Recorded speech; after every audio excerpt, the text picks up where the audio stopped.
7 août 1942. Cette date est gravée dans l'histoire du corps des Marines des États-Unis, comme le jour où l'opération Watchtower a débuté.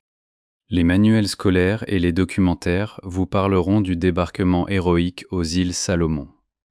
Vous verrez des images de gars fatigués, coiffés de casques délavés, fumant des cigarettes Lucky Strike après avoir quitté le terrain d'Henderson.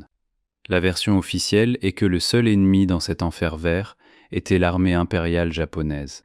On nous rapporte que les pertes ont été causées par les mitrailleuses Nambu, les tirs de mortier, le paludisme et la dysenterie. Mais dans les archives des interceptions radio de la flotte du Pacifique, il existe un enregistrement qui n'aurait jamais dû être diffusé. Elle a été filmée dans la nuit du 12 août par un opérateur radio du 2e bataillon, un caporal dont le nom a été effacé de tous les registres. Ces images remettent en cause l'histoire officielle de la Seconde Guerre mondiale. Habituellement, les ondes radio de Guadalcanal étaient saturées de messages codés, d'ordres d'artillerie et d'insultes japonaises. Mais à 3 heures du matin, les ondes radio ennemies ne clamaient pas le cri de guerre Banzai, mais une voix tremblante de terreur animale. C'était un officier japonais, sans doute un major, à en juger par son accent et sa façon de parler. Il n'utilisait pas de code, il criait en clair, dans un anglais approximatif, comme s'il voulait que tous ceux qui avaient une radio l'entendent. Américain. N'allez pas vers le sud, le secteur de la rivière Matanikau est fermé. Nous cessons le feu. Nous partons. Cela nous dévore tous. Ce ne sont pas des êtres humains. Je le répète, ce ne sont pas des êtres humains. L'enregistrement dure 40 secondes, après quoi on entend un son semblable au craquement humide de tiges de bambou qui se brisent, et la diffusion s'arrête. Il s'agit de la seule tentative recensée dans l'histoire militaire, où un ennemi a cherché à sauver ses adversaires d'un sort pire encore que la guerre elle-même. Le commandement l'a qualifié de manœuvre psychologique grossière. Les services de renseignement ont conclu que les Japonais tentaient d'attirer les Marines dans un piège en simulant la panique. Mais la preuve que le major disait vrai n'a émergé que 70 ans plus tard, en 2019. Un lot étrange a été mis en vente lors d'une vente aux enchères à huis clos à Osaka, où étaient vendus les biens d'un général décédé de l'armée impériale. La description mentionnait qu'il s'agissait d'une amulette rituelle d'origine inconnue. Le lot a été acquis par un collectionneur anonyme européen qui l'a soumis à un expert indépendant à Zurich. Les résultats de l'analyse ont stupéfié biologistes et historiens. L'artefact était une canine gigantesque, longue de 15 cm. Son émail était jaune, poreux et aussi dur que du granit. Mais le plus terrifiant n'était pas la taille de la dent. Un corps étranger était incrusté sur le côté de la canine. Ce n'était ni le résultat d'une sculpture, ni d'une pose habile. L'objet s'était littéralement incrusté dans le tissu osseux, comme si la canine avait été molle comme de la cire au moment de l'impact, ou comme si elle avait été exposée à des températures et à de l'acide monstrueux. L'objet était une simple croix pectorale catholique en argent bon marché, du genre de celle portée par des milliers de soldats américains. Le métal était déformé, mais la forme du crucifix était restée intacte. L'analyse spectrale a montré que l'émail des dents contient des traces de suc gastrique d'une acidité telle qu'il est capable de dissoudre le métal en quelques heures. C'était la preuve biologique de l'existence d'un prédateur capable de mordre un homme, lui ravissant sa foi et ses munitions. Le propriétaire de la canine, un général japonais, la conservait dans une boîte en plomb, comme s'il craignait les radiations ou une malédiction. L'homme qui découvrit ce mystère en premier, en 1942, fut le capitaine James Bennett de l'unité de renseignement G2. Bennett était ce qu'on appelait au quartier général un sceptique armé d'un fusil à pompe. Il ne croyait ni en Dieu, ni à la chance, ni aux prémonitions. Il ne croyait qu'aux faits, aux pistolets de calibre .45 et aux bulletins météo. C'est lui qui fut chargé d'enquêter sur cette étrange interception radio. Le commandement lui donna un ordre clair, se rendre sur la place d'où était effectuée la diffusion, trouver le centre de communication japonais et, s'il s'agissait d'un piège, le détruire. Mais si les Japonais avaient effectivement battu en retraite, Bennett devait en découvrir la raison. On lui confia le commandement d'une escouade combinée de 10 des meilleurs chasseurs qu'il put trouver sur le front. Il ne s'agissait pas de jeunes recrues, mais de vieux briscards, des Marines qui avaient combattu au Nicaragua et en Chine, des hommes dont les nerfs étaient à vif. Dans le journal de terrain retrouvé, que le capitaine tenait au mépris des règles de confidentialité, l'écriture de Bennett, au début de la mission, est ferme et calme. Il y décrit l'équipement de son escouade avec une précision méticuleuse. Les combattants étaient armés de fusils M1 Garand, de pistolets mitrailleurs Thompson et transportaient une double réserve de grenades. Bennett lui-même préférait un fusil à pompe Winchester modèle 1897, une arme capable de nettoyer une tranchée d'un seul coup. Il n'emportait pas de mitrailleuses lourdes afin de conserver leur mobilité. En moins d'une heure, les uniformes des Marines étaient trempés de sueur et de poussière. La chaleur à Guadalcanal n'était pas seulement une température élevée, c'était une substance physique, collante et pesante. L'air était imprégné d'odeurs de noix de coco pourries, de gazole et de terre humide. Mais à mesure que le groupe s'enfonçait dans la jungle en direction de la rivière Matanico, l'atmosphère commença à changer. Bennett écrit que le premier signe d'anomalie fut la végétation. La jungle y paraissait plus ancienne et plus envahissante que sur la côte. Les arbres étaient plus épais, leurs racines se tordant comme des serpents géants, et le feuillage était si dense qu'il masquait complètement le ciel, plongeant le monde dans un crépuscule perpétuel même à midi. La boussole commença à dériver alors même qu'ils approchaient de la place. L'aiguille tremblait, pointant d'est en ouest, comme si d'immenses couches de minerais magnétiques se trouvaient sous terre. Mais le plus étrange était l'état du sentier. Ils marchaient sur un vieux chemin qui, d'après les cartes, était utilisé par les chasseurs locaux. Cependant, le sentier semblait avoir été récemment traîné par quelque chose d'énorme et de lourd. Des branches, à 3 mètres du sol, étaient cassées et l'écorce des troncs avait été arrachée, laissant apparaître le bois blanc en dessous. « Ça ne ressemble pas à des traces de véhicules », écrivit Bennett dans son journal lors de leur première pause. Un char aurait déraciné des arbres. On dirait que quelqu'un a écarté la jungle à coups d'épaule. Les Marines, habitués à voir l'ennemi dans chaque buisson, étaient nerveux. Le sergent Miller, second de Bennett, attira l'attention du capitaine sur le sol. Il n'y avait aucune trace de bottes japonaises à bout fendu dans la boue. Il n'y avait absolument aucune trace de présence humaine, mais il y avait des ornières profondes, qui rappelaient des marques de griffes, mais situées à une telle distance les unes des autres que la créature qui les avait laissées devait avoir une foulée de 2 mètres. Bennett interdit toute discussion sur le sujet, attribuant la situation au glissement de terrain et au sanglier. Il savait que la peur était une infection qui se propageait plus vite que la gangrène. Mais lui-même sentait la sueur froide lui couler dans le dos sous son gilet pare-balles. Le soir venu, ils atteignirent la limite du secteur dont l'opérateur radio japonais avait parlé à voix haute. Et là, la jungle les accueillit avec ce silence même qui leur faisait se boucher les oreilles. Les bruits habituels de la forêt tropicale, les cris des perroquets, le chant des cigales, le bruissement des lézards, disparurent instantanément, comme si quelqu'un avait coupé le câble audio. Il ne restait plus que le bruit de leur respiration et le crissement de la boue sous leurs bottes. Bennett leur fit signe de se disperser, levant le poing pour arrêter le groupe. Plus loin, à travers une trouée dans les arbres, on apercevait une position japonaise. Il s'agissait d'un blockhouse camouflé pour mitrailleuse, construit en rondins et en sacs de sable. L'embuscade parfaite.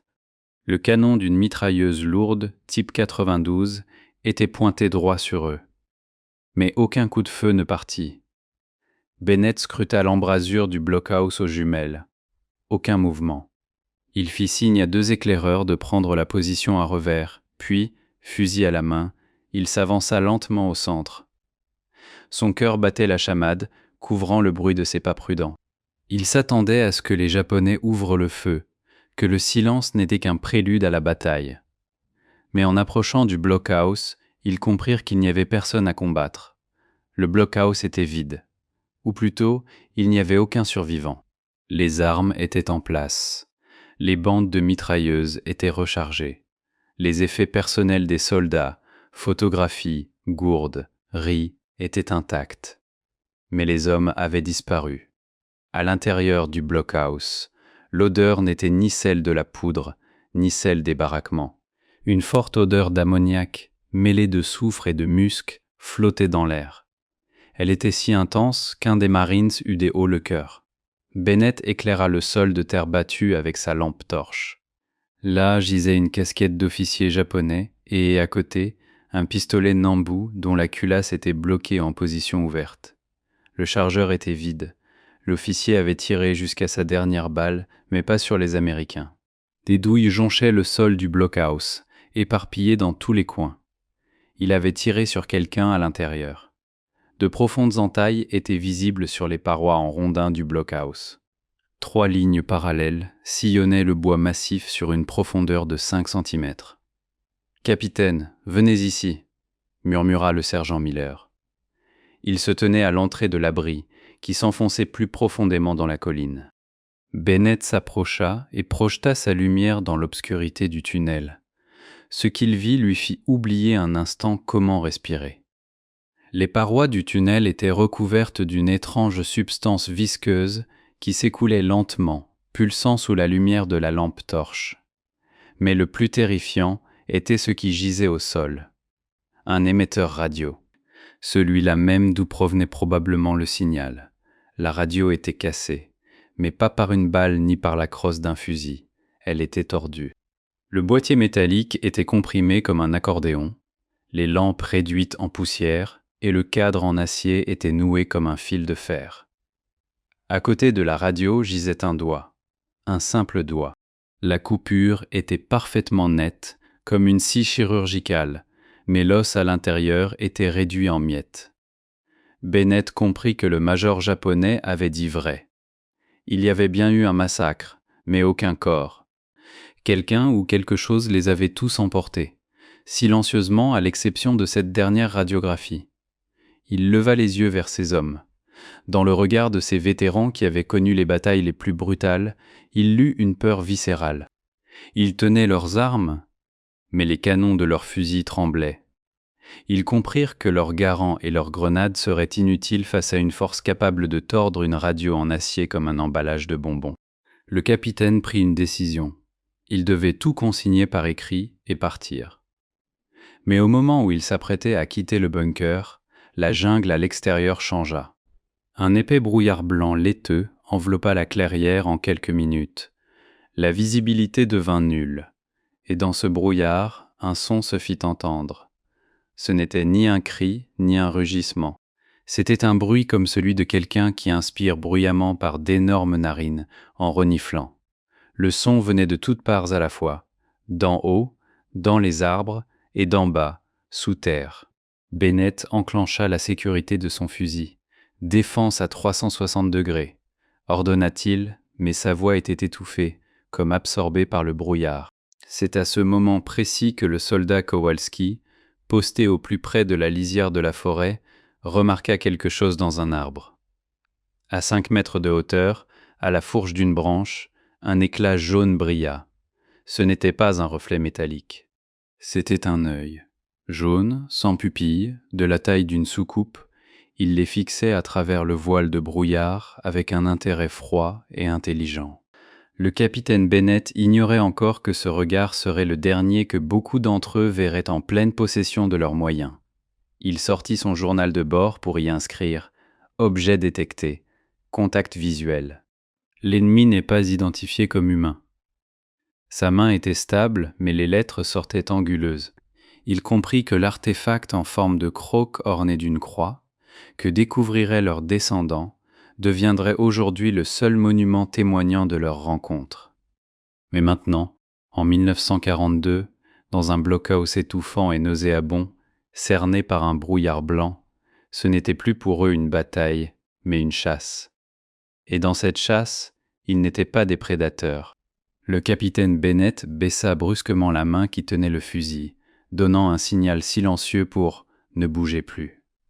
L'escouade de Marines resta figée dans la pénombre verdoyante de la jungle, comme un groupe de figures de cire dans un musée de l'horreur. 2 heures seulement s'étaient écoulées depuis leur départ du bunker japonais avec la radio défectueuse. Mais dans cette jungle, le temps s'écoulait autrement, s'étirant en une éternité étouffante et sans fin. La montre au poignet du lieutenant s'arrêta à 4h15 précise et les aiguilles restèrent immobiles. Le mécanisme était intact, la couronne tournait, mais le temps lui-même semblait s'être figé. Ils s'enfoncèrent plus profondément dans le secteur de Matanikau, franchissant la ligne invisible au-delà de laquelle la guerre humaine prenait fin et où quelque chose d'autre commençait. Le chemin qu'ils suivaient était un étroit couloir taillé dans un mur de végétation en décomposition. L'humidité ambiante atteignait 100%. Ce n'était pas de l'air, mais un bouillon brûlant, saturé de vapeurs de marais et de matières organiques en décomposition. Chaque respiration était laborieuse, et mes poumons brûlaient comme si de la cire fondue y avait été versée. L'uniforme standard en coton épais, HBT 42 du corps des Marines, était trempé en moins de 10 minutes. Le tissu, noirci par la sueur et la saleté, collait au corps comme une seconde peau, irritant le cou et les aisselles jusqu'au sang, mais personne ne s'en plaignait. Les plaintes restèrent là, sur la côte, où il y avait des cigarettes, du café chaud et un ennemi clairement identifié. Bennett jeta un coup d'œil à ses hommes. Le sergent Miller fermait la marche, serrant contre lui une lourde mitraillette Thompson M1928 à chargeur tambour. La mitraillette Thompson pesait près de 5 kilos, mais Miller la tenait aussi facilement que s'il s'agissait d'un jouet d'enfant. Son visage, maculé de peintures de camouflage et de suie, n'exprimait rien d'autre qu'une concentration extrême. Le soldat Kowalski, celui qui avait aperçu l'œil dans le brouillard, marchait au centre, jetant des regards nerveux autour de lui. Il serrait si fort son fusil M1 Garand que ses jointures blanchissaient. Kowalski était un bon soldat, mais Bennett voyait bien la panique s'installer dans ses yeux. Il se léchait sans cesse les lèvres sèches et grimaçait au moindre contact d'une feuille humide avec son visage. L'équipement pesait sur ses épaules comme du plomb. Le sac à dos standard M1941, les porte-munitions, les gourdes d'eau chaude parfumées à l'iode, les outils de tranchée, les trousses de premier secours, tout cela nous entraînait dans la boue gluante. Les bottes de cuir brut glissaient sur les racines recouvertes de mousse glissante. La boue de Guadalcanal était unique. Ce n'était pas simplement de la terre et de l'eau. C'était une substance grasse et argileuse qui collait aux chevilles, retenant la personne et l'empêchant d'avancer. Chaque pas exigeait un effort de volonté. Mais ils continuèrent, car les ordres étaient les ordres, et la peur d'un passage en cour martiale pour un marine dans les années 1940 était parfois plus forte que la peur de la mort. La jungle qui les entourait avait complètement changé. Tandis que la forêt côtière regorgeait de vie, ici régnait un silence de mort. Ce n'était pas le calme de la paix, mais celui d'un prédateur tapi dans l'ombre. Bennett nota dans son journal qu'il n'entendait aucun son typique des tropiques. Les perroquets, qui d'ordinaire criaient à tue-tête, avaient disparu. Les singes, toujours en train de sauter de branche en branche, s'étaient volatilisés. Même les insectes, cet éternel fléau du Pacifique, étaient absents. Pas de bourdonnement de moustiques, pas de vrombissement de mouches. Seul un léger bruissement, à peine audible, se faisait entendre lorsqu'un soldat frôlait une branche de l'épaule. Le vent était tombé lui aussi. Les immenses frondes des fougères et des palmiers restaient immobiles, comme découpés dans du fer blanc. « Capitaine », murmura le soldat Johnson, opérateur radio, en s'approchant. La radio est muette, complètement muette. Il n'y a même pas d'électricité statique. C'est comme si on était dans une boîte de plomb. Bennett hocha la tête. Il le savait.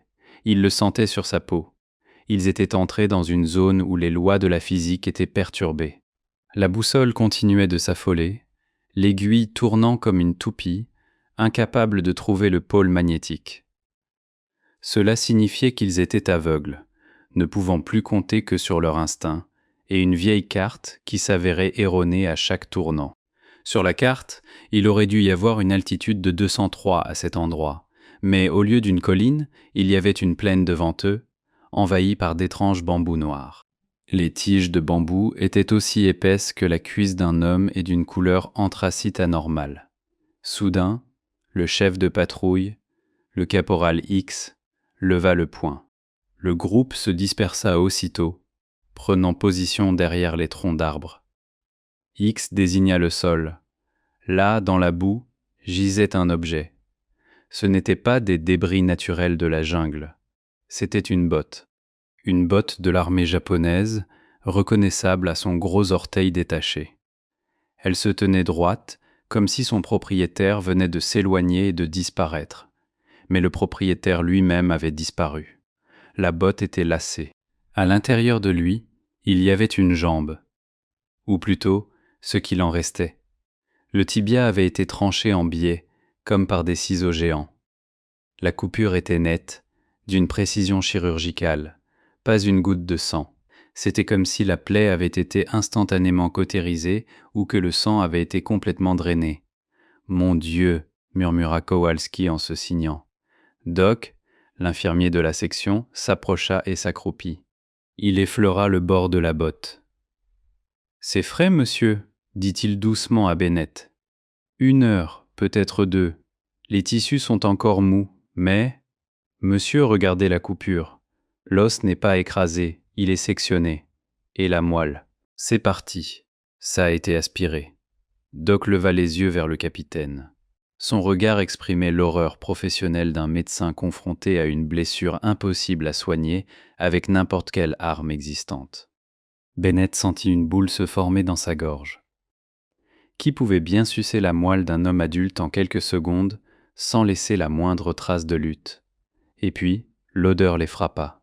Au début, c'était une légère odeur qu'on pouvait attribuer aux marais putrides. Mais à chaque mètre parcouru, elle devenait plus épaisse, plus dense, plus palpable. C'était la même odeur que Bennett avait sentie dans le bunker, mais 100 fois plus forte. Une odeur de soufre, d'œufs pourris, de sang rance, et quelque chose de sucré et d'écœurant, comme du durian trop mûr. C'était l'odeur d'une espèce au sommet de la chaîne alimentaire. L'odeur d'un prédateur qui ne se lave pas car il n'a rien à craindre. Les Marines commencèrent à se couvrir le visage d'écharpes et de manches. L'odeur nauséabonde me faisait pleurer et me démangeait la gorge. J'avais l'impression que l'air lui-même était saturé de poison. « Des gaz ?»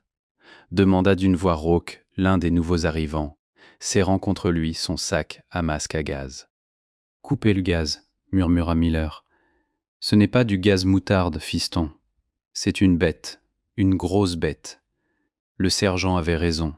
L'odeur était animale. C'était chaud, humide, vivant. Le bruit venait de quelque part devant eux, de l'obscurité de la bambouseraie. Bennett comprit qu'il fonçait droit sur le repère. Mais faire demi-tour était impossible. Les ordres étaient les ordres, et quelque chose d'autre les tiraillait en avant. Une curiosité morbide, le désir de voir le visage de l'horreur qui avait transformé l'armée japonaise en un troupeau de moutons terrorisés. Ils avancèrent, enjambant les racines comme les doigts noueux de sorcières. Ils firent bientôt une autre découverte. Au milieu du sentier, planté dans un tronc d'arbre à 2 mètres du sol, se trouvait un fusil Arisaka japonais. Elle s'enfonça dans le bois dur, baïonnette en avant, presque jusqu'à la garde. Quelle force avait bien pu enfoncer l'acier et le bois si profondément dans ce tronc vivant? La crosse du fusil était réduite en miettes, comme si elle avait été frappée à coups de masse. Mais le pire n'était pas le fusil lui-même. Le pire, c'était ce qui y était accroché, des plaques d'identité américaines. 2 plaques d'identité sur une chaîne. Bennett s'approcha et les arracha. Il porta le métal à ses yeux, plissant les yeux dans la pénombre. Le nom gravé sur la plaque le figea. Soldat de première classe Michael O'Neill. Il connaissait cet homme. O'Neill avait disparu 3 semaines auparavant, alors qu'il patrouillait dans un secteur complètement différent, à 16 km d'ici. Officiellement, on pense qu'il s'est noyé en traversant la rivière. Mais ces plaques d'identité étaient là. C'était un message, un trophée, ou un avertissement. La créature qui avait fait ça était intelligente. Elle n'avait pas seulement tué, elle avait collectionné.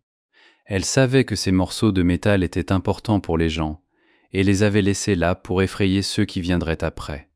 À ce moment-là, Kowalski n'en put plus. « Il nous observe !» hurla-t-il, brisant le silence. Sa voix monta en un cri strident. « Je les vois, Là-bas, dans les racines. Il leva son fusil et tira dans les buissons épais. Le grondement d'un coup de feu déchira le doux silence de la jungle comme un coup de tonnerre. La balle siffla en s'enfonçant dans le feuillage, faisant tomber plusieurs feuilles. « Cessez le feu !» cria Bennett en se précipitant vers le soldat. Il saisit Kowalski par les revers de sa veste et le secoua. « Qu'avez-vous vu ? Parlez !» Le soldat tremblait, les yeux exorbités. « Une ombre, monsieur, une longue ombre. Elle ne bougeait pas comme une personne. Elle était fluide. Et les yeux, ses yeux jaunes encore. Il y en avait tellement. Ils étaient partout. » Bennett repoussa le soldat et scruta le fourré. Rien. Juste le bruissement des frondes des fougères. Mais maintenant, il le sentait lui aussi. Un regard. Un regard lourd, oppressant, scrutateur. La peau de ma nuque me démangeait. Mon instinct, aiguisé par des années de guerre, hurlait de danger. Il n'était pas seul. Et ils n'étaient pas 2 ou 3. Ils étaient encerclés. Les ombres dans la jungle s'épaississaient. Les troncs d'arbres semblaient être des êtres vivants qui se rapprochaient lentement. Bennett comprit que le coup de feu de Kowalski était un signal. Ils annonçaient leur présence. La partie de cache-cache était terminée. La chasse avait commencé. Le capitaine sortit son carnet et griffonna rapidement quelques lignes avec un crayon qui lui cassait les doigts. 15h00, contact ennemi probable. L'état psychologique du personnel est critique. Des traces d'usage de la force surnaturelle ont été détectées. Nous nous trouvons sur une place qui ne figure sur aucune carte. Si ce journal est retrouvé, sachez ceci. Les Japonais ne sont pas l'ennemi. Il y a un tiers ici. Et il a faim. Il remit le chargeur dans son étui et arma le fusil. Le bruit de la cartouche chambrée était assourdissant. Soudain, un son parvint de devant, au cœur de la bambouseraie. Ce n'était pas un rugissement, c'était un rire grave, guttural et vibrant qui se mua en tout. On aurait dit que quelqu'un essayait d'imiter une voix humaine sans en comprendre le sens. « Hé hé, Marie-In » murmura-t-on dans l'obscurité. La voix était déformée, comme si elle tournait en boucle sur un disque rayé. Les soldats se figèrent. Quelqu'un les appelait, quelqu'un savait qui ils étaient. « Qui est là ?» cria Bennett, réalisant l'absurdité de sa question. Le seul son qui les fit réagir fut le craquement des branches. Quelque chose d'énorme s'avançait vers eux à travers les bambous, sans se soucier de la discrétion. Les arbres craquèrent et tombèrent, ouvrant un passage à une carcasse d'une demi-tonne. Le sol sous leurs pieds se mit à vibrer légèrement, des battements rythmiques. Boum, boum, c'étaient des pas. La créature ne courait pas. Elle marchait, lentement, avec assurance, comme si elle était chez elle. « Au combat !» ordonna Bennett. Les Marines s'enfoncèrent dans la boue, établissant un périmètre de défense. Leurs canons pointaient dans toutes les directions. Leurs doigts reposaient sur les détentes. Ils retenaient leur souffle, ils attendaient l'attaque, mais la jungle se figea à nouveau. Les pas s'éteignirent aussi soudainement qu'ils étaient apparus. Le silence revint, plus lourd et plus inquiétant encore, et dans ce silence, ils entendirent le bruit d'un liquide qui goutte. Goutte, goutte, goutte. Le bruit venait d'en haut, juste au-dessus de leur tête. Lentement, très lentement, le sergent Miller leva les yeux. Ses yeux s'écarquillèrent d'horreur. Quelque chose se trouvait sur la branche du ficus géant, suspendu juste au-dessus de leur position. Une silhouette se détachait sur l'épaisse végétation. Presque transparente, elle se fondait dans l'écorce et le feuillage comme un caméléon. Mais les gouttes qui tombaient la trahirent. C'était de la salive. Un mucus épais et visqueux dégoulinait sur le casque de l'opérateur radio. Puis la silhouette bougea. Elle se retourna, comme une chauve-souris, et se balança par une patte. Le visage de la créature se trouvait à 1 mètre de celui de Miller. Le journal décrit ce moment avec des détails chaotiques. Bennett y raconte avoir vu un visage à l'envers qui ressemblait à un visage humain, mais qui avait été écorché vif. Les muscles étaient à nu, rouges et palpitants. Il n'y avait pas de nez, seulement 2 fentes. La bouche était pleine d'aiguilles. Et les yeux, jaunes, sans fond, impitoyables. La créature sourit. Sa mâchoire s'ouvrit anormalement, révélant une seconde rangée de dents dans sa gorge. « Bienvenue » siffla-t-elle dans un anglais parfait, mais avec l'intonation d'un vieillard mourant. Miller appuya sur la détente. Une rafale de fusils Thompson l'atteignit à bout portant. Des balles de calibre .45, capables d'abattre un cheval, s'écrasèrent dans le museau de la bête. Du sang noir gicla de toutes parts. La créature poussa un cri strident. Un son semblable à du métal raclant du verre, et bondit dans la canopée à une vitesse incroyable. « Au feu! Au feu !» hurla Bennett. 10 canons ouvrirent le feu sur les arbres. Feuilles, branches et écorces s'abattirent sur eux. La jungle résonna de tonnerre et d'éclairs. Ils tiraient à l'aveuglette, vers la voûte verte. Mais aucun corps ne tomba. Seuls ces mêmes rires, désormais polyphoniques, montèrent d'en haut. Ils riaient de la gauche, de la droite, de derrière. La forêt entière se moquait d'eux. Ils vidèrent chacun un chargeur avant que Bennett n'ordonne le cessez-le-feu. Le silence revint, mais il était désormais imprégné d'une odeur de cordite et de peur. « On l'a touché » demanda quelqu'un. « J'ai vu du sang » dit Miller en rechargeant son fusil. Ses mains tremblaient, mais ses gestes étaient précis. « Il a parlé, monsieur. Vous l'avez entendu ? Il parlait notre langue. » Bennett hocha la tête. Il était incapable de parler. J'eus la gorge serrée. Une espèce capable de camouflage, dotée d'une force et d'une intelligence immense, et capable de parler. C'était la fin. Ce n'était pas un combat, c'était un massacre, et il n'était plus que de la viande. À ce moment-là, le radiotélégraphiste Johnson s'écria « Monsieur, regardez la radio !» Bennett se retourna. La radio, silencieuse jusque-là, se mit à grésiller. Une voix perça le bruit blanc. Mais ce n'était pas celle du quartier général. C'était la voix de Kowalski. Mais Kowalski se tenait non loin de là, silencieux, le visage blême.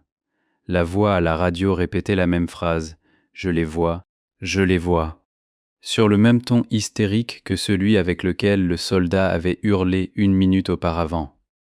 La radio diffusait sa peur. Quelqu'un avait enregistré sa voix et la passait en direct. Ce fut le coup de grâce pour leur psychisme. Ils comprirent que l'ennemi jouait avec eux, qu'il étudiait leurs réactions, qu'il les mettait à l'épreuve.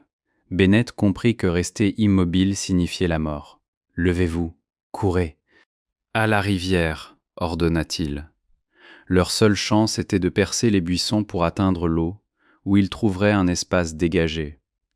Ils se précipitèrent en avant, se frayant un chemin à travers les buissons, sans se soucier de leur destination. Derrière eux, dans la cime des arbres, le bruit s'intensifiait, le bruit de la poursuite. Les arbres pliaient sous le poids des corps bondissant de branche en branche. Ils ne couraient pas à pied, mais marchaient dans les arbres. Les Marines couraient, à bout de souffle, trébuchant sur les racines. Leur équipement lourd s'écrasait contre leur dos. Leur cœur battait la chamade. Devant eux, une lueur apparut, la rivière, le salut. Mais lorsqu'ils atteignirent la rive, ce n'était pas de l'eau qu'ils virent. Le lit de la rivière Matanico était à sec à cet endroit. Au lieu d'eau, il y avait de la boue. Une vase noire et épaisse, jonchée d'ossements. Des milliers d'ossements. Humains, animaux, crânes, côtes, colonnes vertébrales émergeaient du limon comme une clôture blanche. Ce n'était pas une rivière.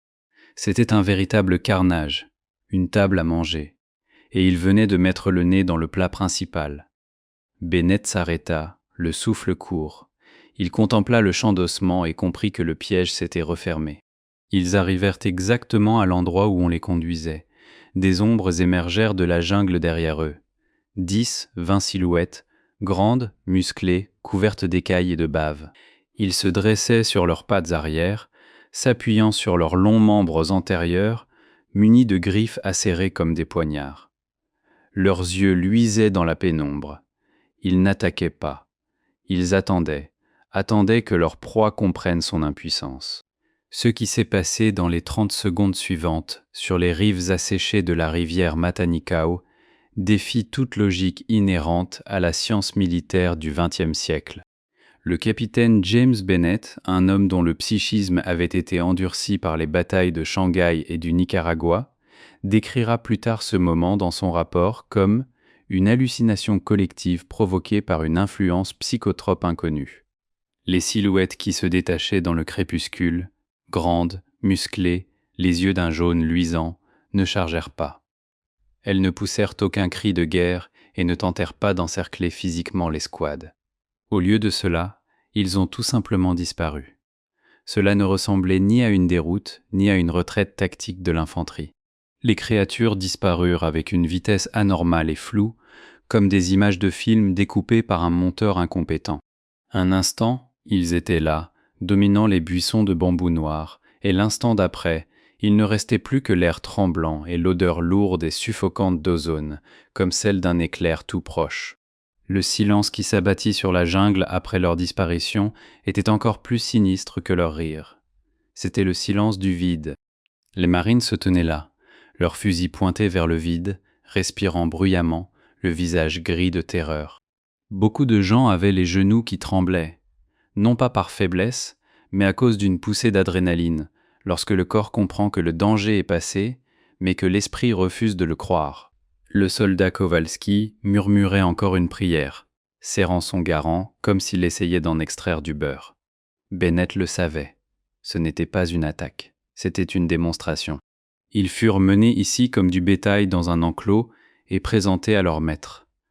Les créatures jouèrent avec eux, savourant l'odeur de leur peur, sans doute plus douce que le sang à leurs yeux. « Allons-y » ordonna le capitaine d'une voix rauque. Sa voix sonnait étrange, comme filtrée par une couche de coton. Ne courez pas, reculez, dos à dos. Miller, fermez la marche. Johnson, surveillez les flancs. On se dirige vers ces rochers. Bennett pointa le canon de son fusil de chasse vers un tas de rochers calcaires, à une centaine de mètres en amont. On pouvait apercevoir les entrées sombres des grottes, le seul endroit où l'on pouvait se mettre à l'abri, et ne pas s'attendre à un coup dans le dos venant de la jungle. C'était un abri médiocre, une impasse, mais rester à découvert, au milieu d'un champ d'ossements, revenait à se suicider. Ils avançaient lentement, chaque pas étant un calvaire, comme si la gravité sur cette île maudite avait doublé. Leurs bottes s'enfonçaient dans la boue mêlée de fragments de côte et de crâne. Le craquement des os sous les semelles était assourdissant, presque blasphématoire. Bennett essayait de ne pas baisser les yeux, mais son regard était sans cesse attiré par des détails. Un bouton en laiton vert orné du chrysanthème impérial, un morceau de ceinture en toile américaine, une gourde aplatie. Ce lieu n'était pas une simple décharge, c'était un hôtel. Ici, les restes des ennemis étaient mélangés, se transformant en une masse informe de déchets biologiques, dépourvus de hiérarchie et d'idéologie. Parvenus au pied des falaises, ils découvrirent un étroit gouffre s'enfonçant profondément dans la montagne. L'entrée était dissimulée par des lianes retombantes aussi épaisses qu'une corde de navire. Bennett s'avança le premier dans l'obscurité, allumant sa lampe torche. Un rayon de lumière révéla des parois humides recouvertes d'une étrange pellicule blanchâtre, évoquant de la moisissure ou de la vase séchée. La grotte était inclinée à 30 degrés. L'air était froid et étouffant, chargé d'une odeur que le capitaine commençait à reconnaître, musc, putréfaction et fer. « Nous prendrons position à l'entrée », ordonna-t-il. Kowalski, X à la mitrailleuse. Quant aux autres, vérifiez la profondeur. On ne peut pas rester là s'il y a une autre sortie derrière nous. Bennett, le sergent Miller et Doc s'enfoncèrent plus profondément dans la grotte, laissant le gros de l'escouade couvrir l'arrière. À chaque pas, l'odeur devenait plus insupportable. Elle se mêlait à des effluves chimiques, quelque chose de caustique, rappelant le formol ou l'acide. Après une 50aine de mètres, ils débouchèrent dans une grotte spacieuse.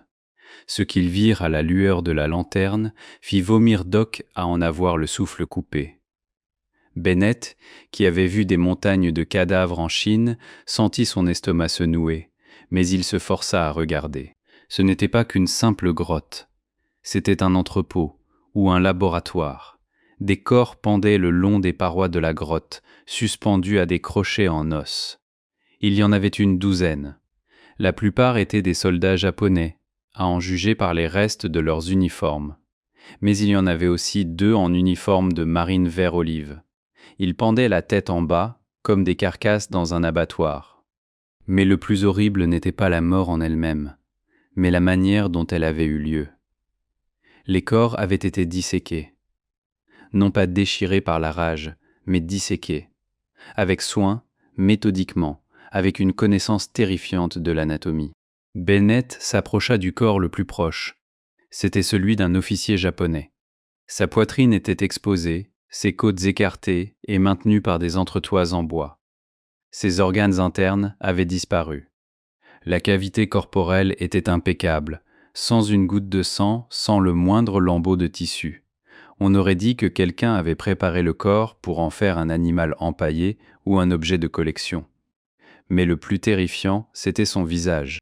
La peau du visage fut prélevée en un seul morceau et soigneusement appliquée sur la poitrine de la victime, comme un masque. Les globes oculaires furent extraits et des pierres noires et lisses furent insérées dans les orbites vides. « Mon Dieu, ils sont intelligents !» murmura Miller en éclairant le corps voisin. « Regardez ça, monsieur. Ce n'est pas un animal. Un animal mange et s'en va. Et ça, c'est une collection. » Le sergent désigna le mur près du cadavre. Là, dans des niches creusées dans la pierre, gisaient des objets. Des crânes, dépouillés de leur chair et polis jusqu'à briller. Des os de main disposés en forme géométrique. Et des armes. Des katanas japonais, des pistolets Colt américains, des baïonnettes, le tout soigneusement disposé, comme les trophées d'un chasseur fier de son habileté. Bennett s'approcha du mur pour examiner les marques sur la pierre. Il passa son doigt le long d'une profonde rainure dans le calcaire. La pierre avait été taillée à environ 2,5 cm de profondeur. Les bords de la coupure étaient lisses, comme si la pierre avait été taillée au laser ou au couteau chauffé à blanc. « Docteur, venez ici !» appela-t-il le médecin, qui s'était déjà essuyé la bouche et tentait de reprendre ses esprits. « Qu'en pensez-vous » Le capitaine désigna le corps d'un marine pendu non loin de là. Doc s'approcha, s'efforçant de ne pas fixer les orbites vides de son camarade mort. Il alluma sa lampe frontale et commença à l'examiner. « Monsieur, regardez l'articulation de l'épaule, » dit le médecin d'une voix tremblante, mais il s'efforça de parler en termes concrets. Le bras est déboîté, mais les ligaments ne sont pas déchirés, ils sont sectionnés, et, oh mon Dieu, l'humérus est transpercé. Le médecin toucha le fragment d'os saillant. Le fémur humain est l'un des os les plus solides de la nature. Pour le briser ainsi, transversalement, il faut une pression de plusieurs tonnes. Aucun tigre, aucun ours, pas même un requin, n'est capable d'une morsure aussi nette. C'est comme une presse hydraulique avec des lames. Doc a dirigé le faisceau lumineux vers le cou de la victime. La colonne vertébrale, elle a disparu. Elle est allongée, par une incision à la base du crâne. Monsieur, je ne connais aucun chirurgien au monde capable de réaliser une telle intervention avec une telle précision sur le terrain. Cette créature connaît l'anatomie humaine mieux que nous-mêmes. Il savait où se trouvaient les faisceaux nerveux, où les tendons étaient attachés. Il l'a disséqué comme on démonte un fusil pour le nettoyer. Bennett sentit une terreur glaciale l'envahir. L'idée qu'ils avaient rencontré un animal sauvage était un mensonge salvateur qui s'est effondré ici, dans cette grotte. Les bêtes tuent pour se nourrir ou se protéger. Cette créature tuait par pur plaisir, pour l'art, ou par rite. Rakshasa.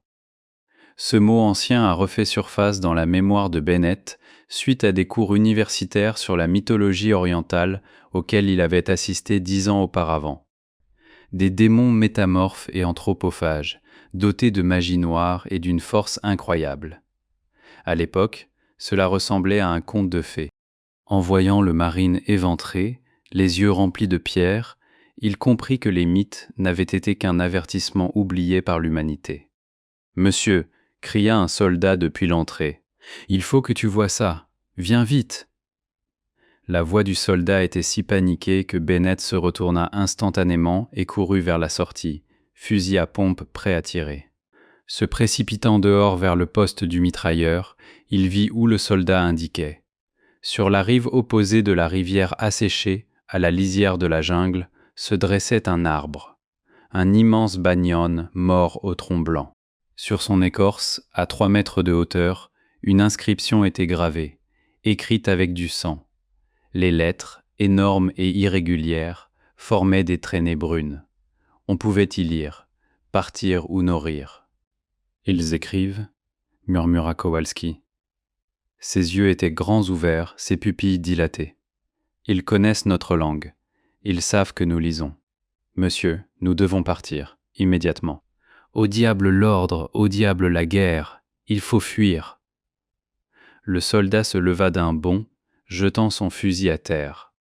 Il était pris d'une crise de psychose classique face à l'incompréhensible. Son esprit refusait d'accepter la réalité, exigeant une fuite immédiate. « Assieds-toi !»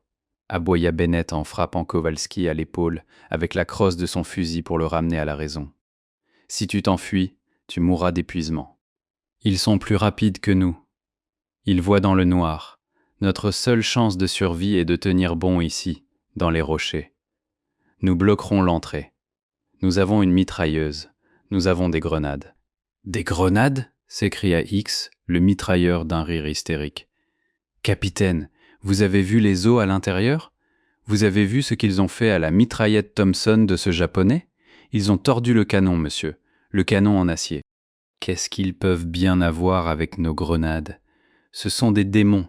Il nous faut un prêtre, pas des balles. » La panique se propagea comme une traînée de poudre. Les soldats qui, 1 heure auparavant, étaient prêts à prendre d'assaut n'importe quel blockhouse, s'effondraient à présent. La vue du théâtre anatomique dans la grotte et le message sur l'arbre ont anéanti leur foi en la supériorité de la technologie.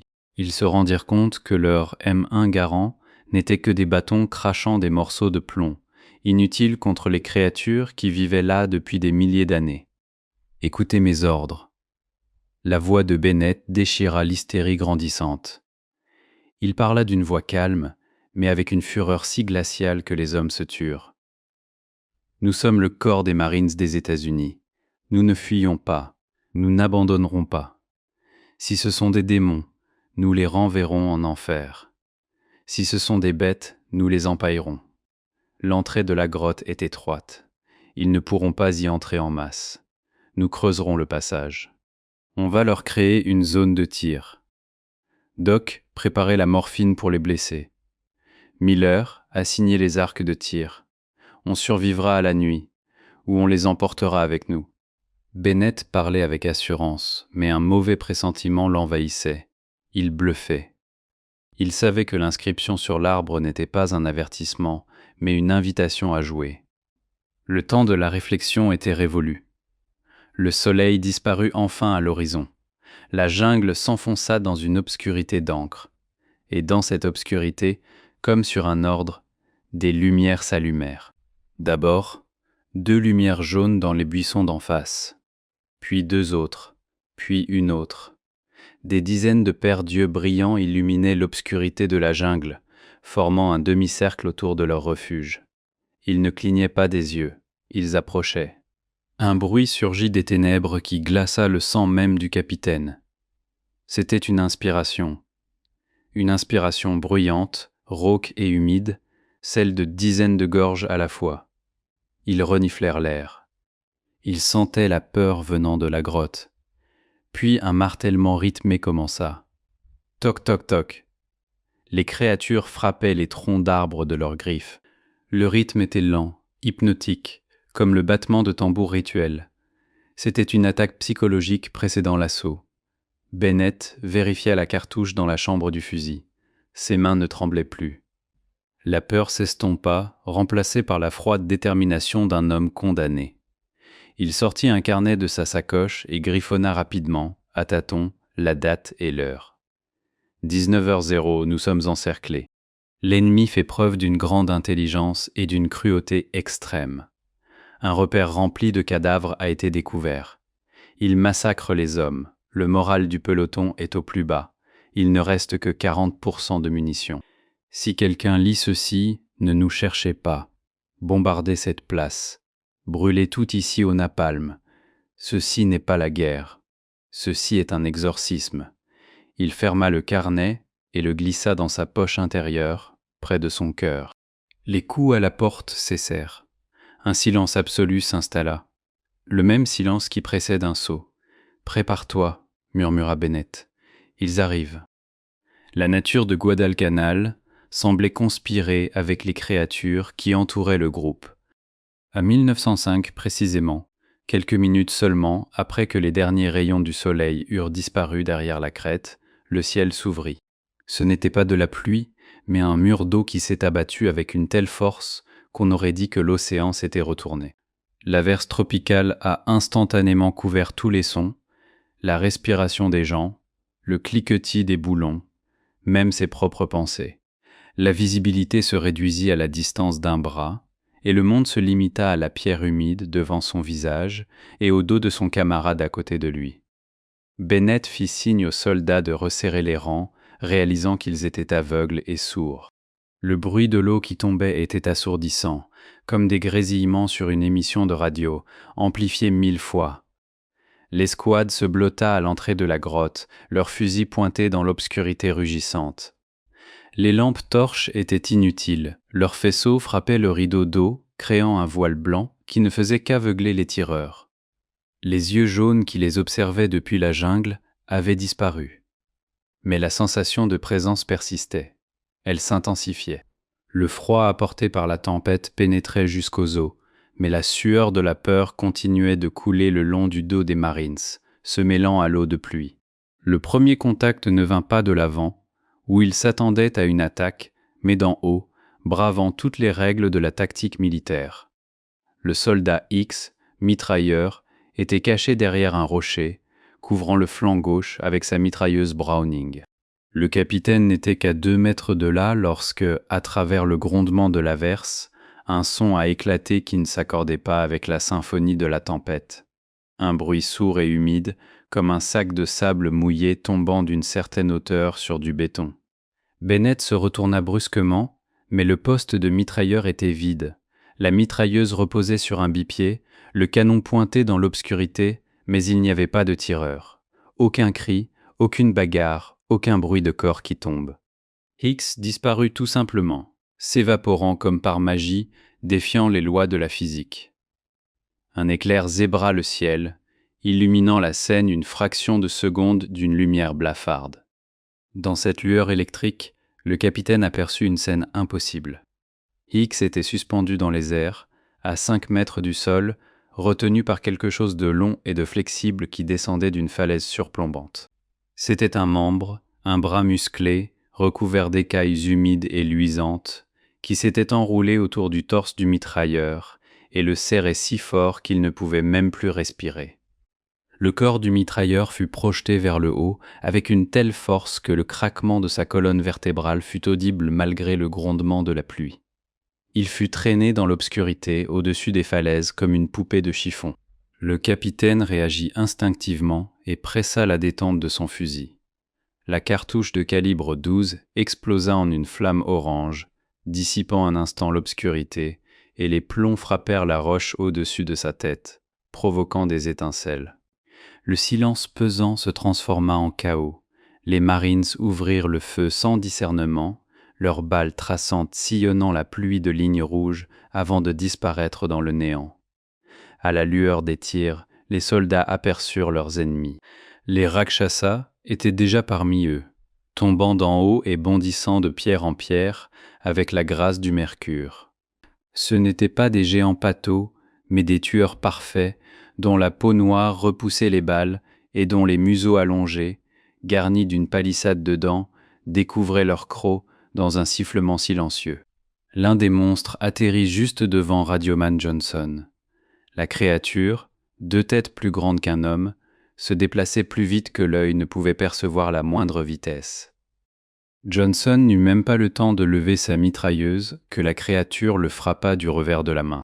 Le choc fut si violent que le casque de l'opérateur radio se brisa comme une coquille d'œuf, et le soldat fut projeté contre la paroi de la grotte, glissant le long de celle-ci comme un sac, le cou tordu de façon anormale.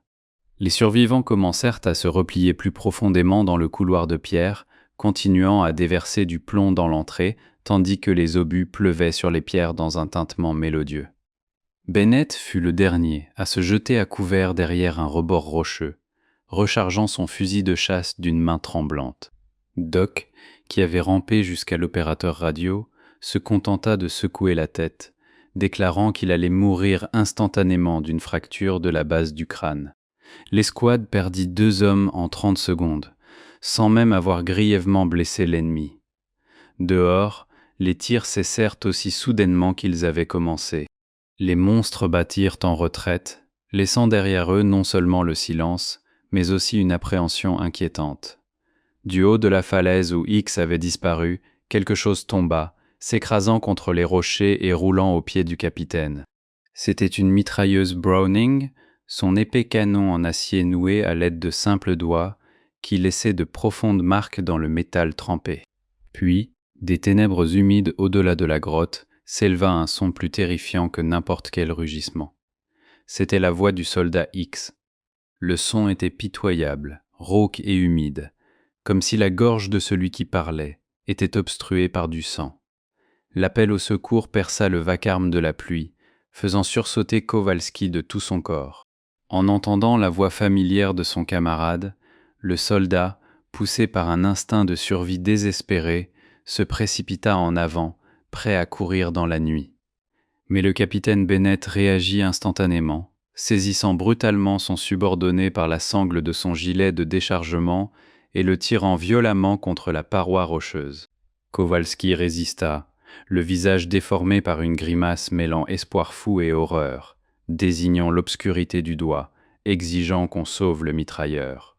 Mais Bennett, le visage impassible, plaqua le soldat plus fort au sol, l'obligeant à obéir. Une voix venue des ténèbres répéta la même phrase. L'intonation était absolument identique. Les pauses entre les sifflements étaient d'une fraction de seconde. Même le gargouillis à la fin de la phrase était répété avec une précision mécanique. Ce n'était pas une personne vivante. C'était une imitation parfaite, mais sans relief, comme si quelqu'un faisait tourner un disque sur un gramophone. La prise de conscience que la créature utilisait les râles d'agonie de leur ami, comme appât, a frappé l'escouade plus fort qu'une attaque au mortier.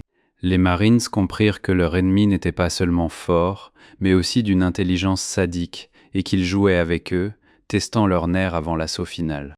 La pluie à l'extérieur commença à se calmer, se transformant en bruine, mais le brouillard s'épaissit encore, s'insinuant dans la grotte comme des tentacules blancs. Et dans ce brouillard, les lumières jaunes vacillèrent à nouveau. Elles étaient plus nombreuses maintenant, et juste à l'entrée. Le supplice psychologique d'imiter des voix prit fin aussi soudainement qu'il avait commencé. Les créatures qui encerclaient l'entrée de la grotte comprirent que leur proie ne sortirait plus de leur plein gré. L'imitation de la parole humaine laissa place à un bourdonnement sourd et vibrant émanant simultanément de dizaines de gorges. Le son rappelait celui des puissants générateurs diesel dans la cale d'un navire, un grondement sourd et infrasonore qui faisait vibrer le diaphragme et secouait les petites pierres sur le sol de la grotte. Le brouillard, aspiré dans le sac de pierre par un courant d'air, se dissipa, et une silhouette apparut dans le faisceau lumineux de la seule lampe torche tactique encore fonctionnelle, mettant fin à tous les doutes du capitaine Bennett quant à la nature de leur ennemi. C'était un mâle, un spécimen dominant dont la taille laissait l'esprit humain perplexe face à ce qu'il voyait. La créature mesurait 2,5 mètres de haut, ses épaules plus larges que l'embrasure de la porte. L'anatomie du Rakshasa était un mélange grotesque de primates et de reptiles, conçu par l'évolution uniquement pour tuer. La peau glabre de la créature avait un éclat humide anthracite et était recouverte d'un réseau de cicatrices et d'excroissances kératinisées, formant une armure naturelle. Sous cette peau, des faisceaux musculaires s'enroulaient, si denses et hypertrophiés que chaque mouvement s'accompagnait d'un craquement audible des tendons. La tête du monstre, propulsée par un coup puissant, ressemblait au crâne d'un prédateur des profondeurs. Son nez était absent, remplacé par 2 fentes verticales palpitantes qui aspiraient avidement l'odeur du sang et de la poudre à canon. Les mâchoires, qui pouvait s'ouvrir jusqu'à 180 degrés, était garnie de rangées de dents incurvées vers l'intérieur, rappelant celles d'un grand requin blanc, mais noir.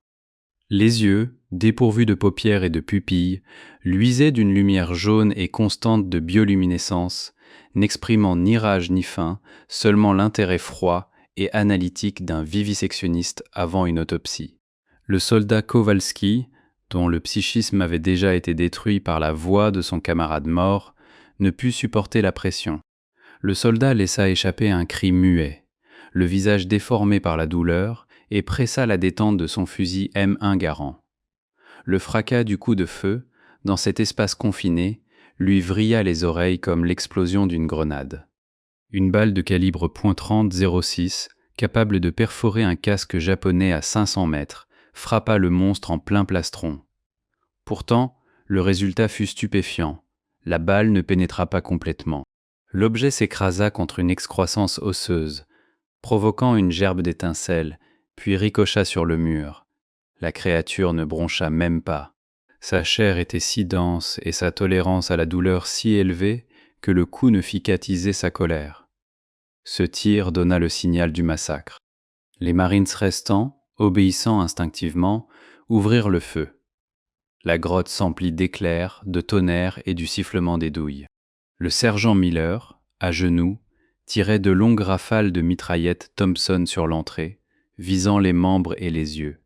Les balles de calibre .45 déchiraient les tissus mous, arrachant des lambeaux de chair, et des giclées de sang épais et noirs jaillissaient de toutes parts. Mais la régénération, ou la vitalité, de ces créatures dépassait les limites de la norme biologique. Le Rakshasa, ayant absorbé des centaines de grammes de plomb, continua d'avancer, se couvrant la tête de son avant-bras massif, tel un fantassin se déplaçant à travers d'épais buissons. Bennett observa la créature s'approcher de Kowalski. Ses mouvements étaient lents, trop rapides pour un être de cette corpulence. Une main griffue surgit, interceptant le canon du fusil du marine. Un crissement métallique sinistre retentit. La créature avait saisi l'acier, broyant le canon comme une paille. D'un mouvement suivant, le monstre attrapa le soldat par son gilet et le souleva du sol d'une seule main. Kowalski donna un coup de pied pour tenter d'atteindre le couteau, mais le prédateur lui serra les doigts d'un geste bref et sec. Le craquement des côtes brisées fut plus fort que les coups de feu. La poitrine du soldat s'affaissa, se transformant en un amas de sang. Le monstre jeta le corps comme un vieux chiffon et se tourna vers sa prochaine cible. La défense s'effondra en quelques secondes. Ce n'était pas une bataille, mais un massacre chaotique. Deux autres créatures, plus petites mais plus agiles, firent irruption dans la grotte. Ils se déplaçaient le long des murs et du plafond, s'accrochant aux fissures de la pierre avec leurs griffes, défiant la gravité. L'un d'eux sauta sur Doc, qui tentait de recharger son fusil. L'infirmier n'eut même pas le temps de lever son arme. La créature le plaqua au sol de tout son poids et lui mordit l'épaule, lui arrachant la clavicule et un morceau de son uniforme. Bennett regarda la bouche du médecin s'ouvrir silencieusement dans un cri de douleur, tandis que le prédateur, méthodiquement et avec une précision terrifiante, commençait à lui ouvrir la cavité abdominale avec sa griffe, comme un scalpel. Le capitaine fit feu avec sa Winchester sur l'assaillant. Une rafale de chevrotines arracha la moitié du museau du monstre, révélant l'os blanc de son crâne. La créature poussa un cri strident, un son si aigu qu'il faisait péter les oreilles, et recula en secouant la tête. Cela donna à Bennett une seconde pour entraîner Miller plus profondément dans le couloir de pierre. Le sergent était blessé. Son visage était couvert de sang, provenant d'une profonde entaille au front, mais il continuait de serrer sa mitrailleuse contre lui. « Reculez, dans le passage étroit », fit Bennett d'un geste. Ils battirent en retraite, abandonnant leurs camarades à leur sort. La grotte était un véritable enfer. L'odeur de poudre se mêlait à l'âcre et métallique parfum du sang et à la puanteur musquée des prédateurs en sueur. Les ombres dansaient sur les parois sous les tirs, dessinant des scènes de carnage grotesque. Les Rakshasas ne se contentaient pas de tuer, ils démembraient leurs victimes. Ils agissaient avec une efficacité redoutable, sans le moindre mouvement superflu, brisant la colonne vertébrale et les membres pour immobiliser leur proie avant de les dévorer. Bennett et Miller s'engouffrèrent dans un passage étroit qui s'enfonçait plus profondément dans la montagne. L'espace était exigu, les parois leur pesant sur les épaules. C'était là leur avantage. Ces créatures énormes ne pouvaient pas passer par là à pleine hauteur, elles devaient ramper. Le capitaine s'arrêta, dégoupilla sa dernière grenade Mk2 et la lança dans l'obscurité du couloir, d'où provenait le souffle rauque et lourd des poursuivants. L'explosion dans l'espace confiné les assourdit. L'onde de choc projeta les marines sur les rochers, leur coupant le souffle. Le plafond du couloir s'effondra, recouvrant le passage d'un amas de décombres.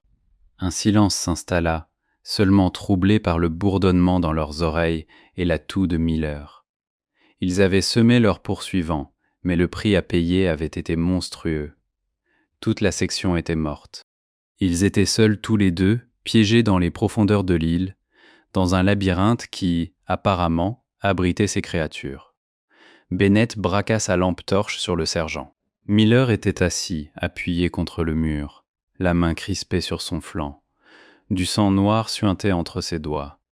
Dans la confusion du combat, il avait été touché par un ricochet ou une griffe.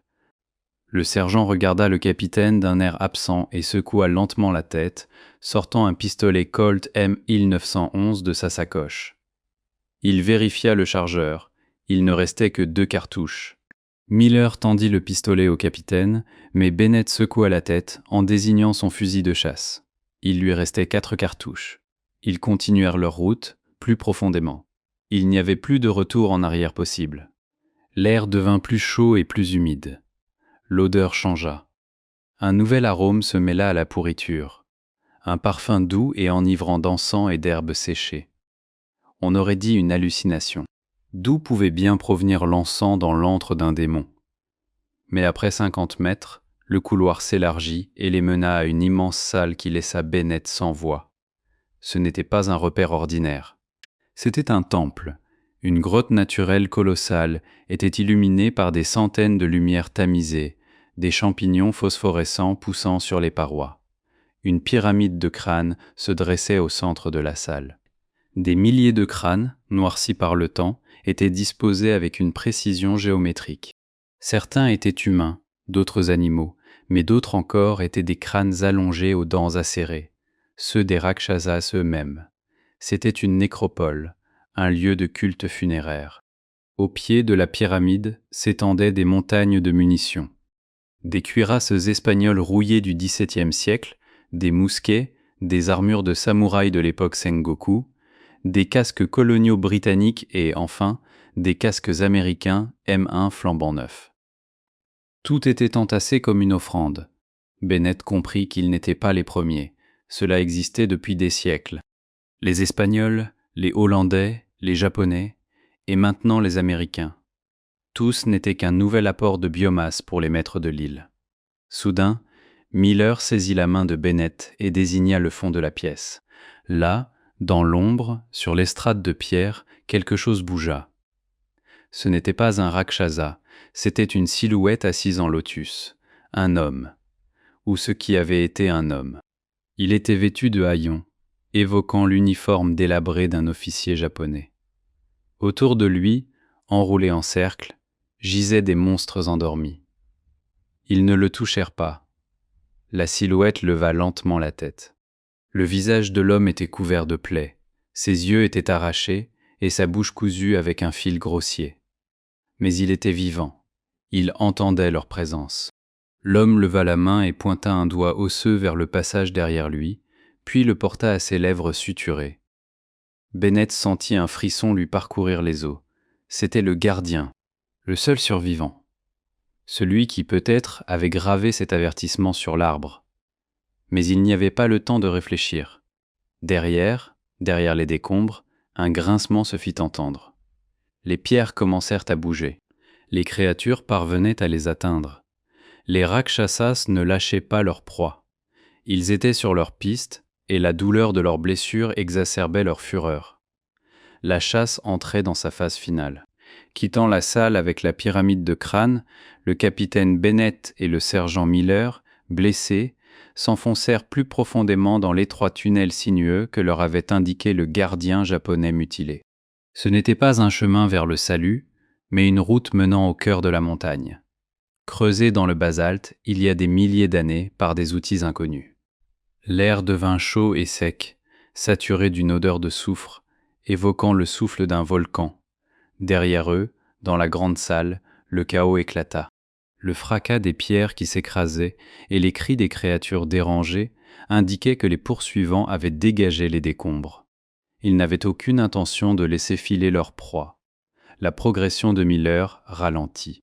Le sang de sa blessure laissait une traînée sombre et luisante sur le sol, un véritable aimant pour les prédateurs dotés d'un odorat aussi aigu que celui d'un requin. Le sergent pâlit, sa respiration devint haletante et sifflante. Il comprit son destin tragique. Dans ce passage étroit, à peine assez large pour que 2 personnes puissent se croiser, il était devenu un fardeau. S'arrêtant au virage, Miller s'appuya contre le mur et glissa le long de celui-ci, incapable de faire un pas de plus. Il regarda le capitaine avec une lucidité froide et implacable, conscient de sa fin. Bennett tenta de soulever son camarade, mais le sergent repoussa sa main. Miller sortit de sa poche sa croix pectorale suspendue à une chaînette, une simple pièce d'argent estampée, symbole d'une foi qui semblait dénuée de sens ici, au cœur d'une île païenne. Il enroula la chaîne autour de son poing, transformant le crucifix en un poing américain improvisé. Il fit un signe au capitaine qui se trouvait devant lui, dans l'obscurité, puis se retourna pour faire face à la direction d'où il venait. Le sergent retira sa dernière grenade, enleva la goupille, mais ne la lança pas. Il serra l'ananas dans sa main gauche, appuyant sur le levier avec des doigts déjà glacés. Le capitaine comprit le plan. C'était la seule manœuvre tactique qui pouvait nous faire gagner du temps. Un bouclier humain qui bloquerait net la progression. Bennett hocha la tête, salua silencieusement et s'élança dans le tunnel sans se retourner. 10 secondes plus tard, un rugissement retentit derrière lui. Ce n'était pas un bourdonnement mécanique, mais le cri triomphant d'un prédateur qui avait rattrapé sa proie. On entendit alors une lutte, brève et violente, suivie d'une explosion sourde et massive. Le plafond du tunnel trembla, et un nuage de poussière frappa le dos de l'officier en fuite. Miller fit s'effondrer le passage sur lui et l'avant-garde de la meute. C'est à ce moment précis, selon une reconstitution ultérieure des événements, que l'artefact découvert des décennies plus tard fut créé. Lorsque le premier Rakshasa, le chef de la meute, serra les mâchoires sur la main du sergent, Miller le frappa d'un coup de poing orné d'une croix, en plein dans la gencive, dans les tissus mous de la bouche. La température à l'intérieur de la gorge de la créature, chauffée par le métabolisme du tueur, et le milieu acide de sa salive ont réagi avec le métal au moment de l'explosion. L'argent fondit en une fraction de seconde, se fusionnant avec l'os de la dent du monstre et scellant à jamais le symbole de la foi dans la chair du démon. Bennett courut jusqu'à ce que ses poumons le brûlent. Le tunnel s'élevait, le rapprochant de la surface, mais pas de la liberté. Le couloir se terminait en impasse. C'était une petite caverne naturelle, dont une paroi présentait une étroite fente donnant sur une falaise abrupte surplombant l'océan. Par cette brèche, le clair de lune et le bruit des vagues se brisant sur les récifs, quelque part en contrebas, parvenaient à l'intérieur. Se faufiler dans la fissure était impossible, elle n'était pas plus large qu'une paume. Il n'y avait aucune issue. C'était une fenêtre ouverte sur le monde des vivants, inaccessible à celui qui avait déjà un pied dans la tombe. Le capitaine tomba à genoux, reprenant son souffle. Il était seul, le dernier survivant de l'escouade Ghost. Son uniforme était en lambeaux, son corps couvert de bleu et du sang d'un autre. Il vérifia son fusil, vide. Ses dernières cartouches étaient là, au fond. Il n'avait qu'un couteau et un carnet de terrain dans un étui caoutchouté. À travers une fissure dans le mur, il aperçut des étoiles. Les mêmes étoiles que sa femme et ses enfants contemplaient peut-être dans l'Ohio. Mais ici, à Guadalcanal, les étoiles semblaient des observatrices froides et indifférentes. Le silence dans la grotte était absolu, mais Bennett savait qu'il était trompeur. Le blocage de Miller pourrait les retarder de quelques minutes, mais ne les arrêterait pas. Ces créatures savaient creuser. Elles savaient se faufiler dans les fissures. Il sortit un carnet et un bout de crayon. Ses mains ne tremblaient plus. La peur avait disparu, remplacée par l'étrange calme cristallin d'un homme qui avait accepté l'inévitable. Il devait laisser un témoignage, non pas pour le commandement qui attribuera tout cela à des pertes au combat, mais pour ceux qui viendront après, pour les générations futures qui décideront que la guerre est la pire chose qui puisse arriver dans la jungle. Bennett écrivait rapidement, cassant son crayon. Il décrivait l'anatomie des créatures, leur salive acide, leur capacité à imiter les voix, leur hiérarchie et le fait qu'il ne s'agissait pas d'animaux. C'était une civilisation. Une civilisation ancienne et brutale pour laquelle l'humanité n'était qu'un désagrément temporaire et une source de protéines. Il décrivit le gardien et la salle des crânes, confirmant que la guerre du Pacifique avait réveillé quelque chose qui sommeillait depuis des siècles. Le bruit provenait de juste sous le sol de la grotte, des griffes qui raclaient la pierre. Ils ne déblayaient pas les décombres, ils l'encerclèrent. Ils rampèrent dans les conduits de ventilation qui transperçaient la montagne comme du fromage vermoulu. Bennett entendait leur respiration, lourde, rauque, avide. Ils savaient où il était. Ils sentirent son cœur battre à travers l'épaisseur de la pierre. « Je les entends », écrivit le capitaine, enfonçant son crayon si fort dans le papier qu'il le déchira. « Ils sont juste derrière le mur. » Il rit. « Ils savent qu'il n'y a pas de munitions. Si vous trouvez ceci, n'entrez pas dans les grottes. Oubliez ce secteur. Il n'y a aucune valeur stratégique ici. Il n'y a que la faim. Nous pensions combattre le Japon, mais nous ne faisions que frapper à la porte de l'enfer, et elle s'est ouverte devant nous. Le grincement s'intensifia. Une dalle de pierre dans un coin de la caverne commença à se soulever. Des doigts noirs et luisants, munis de griffes acérées comme des lames, émergèrent de dessous la surface. Une odeur d'ammoniac et de putréfaction emplit l'air. Bennett referma le magazine, le fourra dans un sac en caoutchouc et de toutes ses forces, le jeta dans la crevasse la plus profonde et la plus étroite du plafond, là où même un rat ne pourrait ramper. Il s'empara alors d'un couteau. Une lame Ka-Bar des Marines, 30 centimètres d'acier. C'était ridicule contre des créatures à la peau cuirassée, mais il n'allait pas mourir à genoux. La dalle vola en éclats. Une ombre noire s'éleva du trou dans le sol, telle de la fumée. Des yeux jaunes brillèrent dans l'obscurité de la grotte, illuminant le visage du capitaine d'une lueur mortelle. La créature ne semblait pas pressée. Il se redressa de toute sa hauteur, occupant tout l'espace, et lentement, avec plaisir, il inspira l'air par ses narines. Il ouvrit sa bouche, remplie d'aiguilles, et Bennett entendit sa propre voix. Une voix enregistrée et reproduite par un imitateur parfait. « Capitaine, à l'aide !» siffla la créature avec la voix de Miller, se moquant de sa victime. Bennett afficha un sourire narquois, les lèvres ensanglantées. Il inversa sa prise sur le couteau. « Va voir papa, salaud !» murmura-t-il, mais les mots avaient disparu du journal. L'ombre se précipita en avant. Coup, craquement, silence. L'enregistrement s'arrête là. Le sort ultérieur du capitaine James Bennett n'est connu que par des preuves circonstancielles. Son corps n'a jamais été retrouvé. Officiellement, la totalité du peloton a été déclarée morte suite à un impact direct d'une bombe aérienne, ce qui expliquait l'absence de reste. Le journal est resté dans la crevasse pendant 63 ans jusqu'à ce qu'une expédition géologique enquêtant sur l'activité sismique de la région le découvre par hasard. Après avoir analysé le contenu du carnet, le gouvernement américain a lancé une opération secrète pour assainir le secteur de la rivière Matanikau. Les rapports décrivent l'opération comme un exercice d'utilisation de napalm et de charge de profondeur. La place 42 fut entièrement détruite par les flammes, jusqu'à la roche-mère, et les entrées des grottes furent comblées de milliers de tonnes de béton industriel. Une dent présentant une croix soudée a été découverte dans une collection privée à Osaka. Comment il est arrivé là reste un mystère. Il est probable que des équipes de recherche japonaises, ou ce qu'il en restait, et visiter les grottes après la mort des Américains, mais avant que le secteur ne soit bouclé. Cet artefact est la seule preuve matérielle que l'Homo sapiens n'est pas le seul prédateur intelligent de la planète. Aujourd'hui, Guadalcanal est une île touristique paisible. La jungle a repris ses droits, dissimulant les cicatrices laissées par le napalm. Les touristes plongent vers les épaves et prennent des photos devant les monuments commémoratifs des héros de guerre.